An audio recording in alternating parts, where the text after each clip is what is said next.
Baik, kita akan lihat subtopik 5.6 iaitu ikatan logam. Okey, apa itu ikatan logam? Ikatan dalam logam. Okey, tahukah anda wayar elektrik yang terdedah boleh mengakibatkan kejutan elektrik? Wayar elektrik yang diperbuat daripada logam boleh mengondaksikan elektrik. Dan mengapakah logam dapat mengondaksikan elektrik? Kenapa logam ni boleh mengondaksikan elektrik? Sebabkan oleh kerana ikatan logam. So, kita tengok. Standard pembelajarannya ialah menerangkan pembentukan ikatan logam, dan yang kedua boleh menakul sifat kekondaksian elektrik bagi logam. Okey, so kita lihat atom logam ni tersusun secara rapat dan teratur dalam keadaan pepejal. So tahu susunan zarah bagi pepejal adalah tersusun rapat dan teratur. Okey, so dalam logam pun samalah. Okey, so dia kata elektron valens atom logam boleh didermakan dengan mudah. Okey, macam mana ni? Okey, untuk atom logam, kita cuba tengok dalam jadual berkala contohnya. Okey, contoh magnesium. Okey, dalam jadual berkala awak ada magnesium, dia ada berapa elektron? Ada 12. So susunan elektron dia ialah 282. So, dia punya elektron valence dia ialah 2. So, magnesium ni ada 2 elektron valence. Okey. So, elektron valence dalam logam ni mudah didermakan kepada atom bersebelahan. Okey, contohnya macam ni lah. Ni contoh dia. Okey, contohnya ni kalau tengok ni ada 1 elektron valence lah. Satu atom logam ni ada 1 elektron valence. Contohnya natrium, kumpulan 1 dia ada 1 elektron valence. Okey, dan elektron valence ini kalau tengok ni dia berada di sebelah atom dia lah. Tapi sebenarnya elektron valence ini boleh didermakan. Maksudnya dia mudah didermakan. Maksudnya dia passing pergi sini, yang ni pergi sini, yang ni pergi sini, yang ni pergi sini, yang ni pergi sini. Okey, dia sentiasa bergerak, dia sentiasa passing. Okey, so pergerakan elektron valence ini maksudnya sebab dia sentiasa bergerak, pergi sana, pergi sini, pergi sana, pergi sini. Pergerakan dia itu menghasilkan ion logam yang bercas positif. Okey. Dan pergerakan elektron ini yang tidak duduk di tempatnya ni, maksudnya dia sentiasa bergerak bebas ini, menghasilkan lautan elektron. Okey. Macam air laut lah, dia bergerak pergi sana, pergi sini, tapi dalam kawasan yang sama lah kan. Okey, dalam kawasan yang sama, tetapi dia sentiasa bergerak. Ini dipanggil sebagai lautan elektron. Jadi elektron ini tidak dipunya oleh sesiapa lah.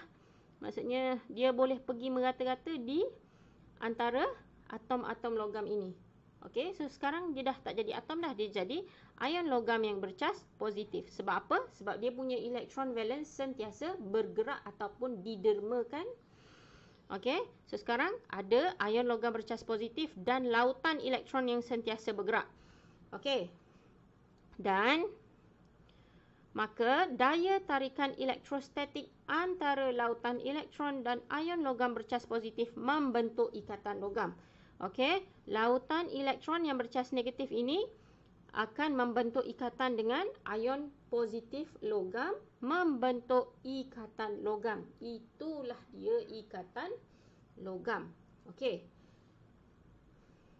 So tadi kita dah sebut dinyah setempat. Dinyah setempat ni maksudnya dia tidak berada di satu tempat yang samalah. Dia sentiasa bergerak. Okey, ada kat sini. Elektron dinyah setempat bermaksud elektron yang bebas bergerak dan tidak dimiliki oleh mana-mana atom atau ion. Okey, sebab dia sentiasa bergerak. Next, so kita nak tengok macam mana pula logam ini boleh mengondaksikan elektrik. Okey, macam mana dia boleh mengondaksikan elektrik? So, apabila elektron pada atom logam dinyah setempat, maksudnya dia sentiasa bergerak dalam lautan elektron, logam ini dapat mengondaksikan elektrik. Okey. So, elektron yang bergerak bebas di dalam struktur logam membawa cas. Cas tu apa? Cas tu ialah cas negatif tu lah. Okey, cas negatif yang bergerak itu menghasilkan arus elektrik. Okey. So, elektron yang bergerak bebas di dalam struktur logam membawa cas dari terminal negatif ke terminal positif apabila elektrik dibekalkan. Macam ni lah. So, lautan elektron tadi akan bergerak. Akan bergerak daripada terminal negatif ke terminal positif. Okey, so bila dia punya ni lengkap ni kan. So elektron sentiasa bergerak lah. Okey, elektron bergerak daripada terminal negatif ke terminal positif dan pergerakan cas ini menghasilkan arus elektrik. Okey. So, kita nak lihat juga sifat bagi logam. Okey, disebabkan oleh kerana ikatan logam tadi menyebabkan logam tadi mempunyai sifat-sifat ini. Iaitu yang pertama, logam boleh ditempa. Okey, dalam bahasa Inggerisnya ialah malleable. Kenapa dia boleh ditempa? Sebab kita ketuklah dia jadi bentuk macam mana pun. Okey, lautan elektron ni akan sentiasa berada di antara ion-ion logam. Okey, dia tak adalah bila kita ketuk elektron tu terkeluar ke, tak ada. Okey, maksudnya dia akan sentiasa terikat dengan ikatan logam walaupun kita bentukkan dia dengan bentuk yang lain. Okey, yang kedua, mulu. Mulu ni maksudnya kita boleh stretchkan dia, panjangkan dia ke. Okey, sebab yang sama juga. Yang kedua, yang ketiga, takat lebur dan takat didih yang tinggi. Kenapa dia mempunyai takat lebur dan takat didih yang tinggi?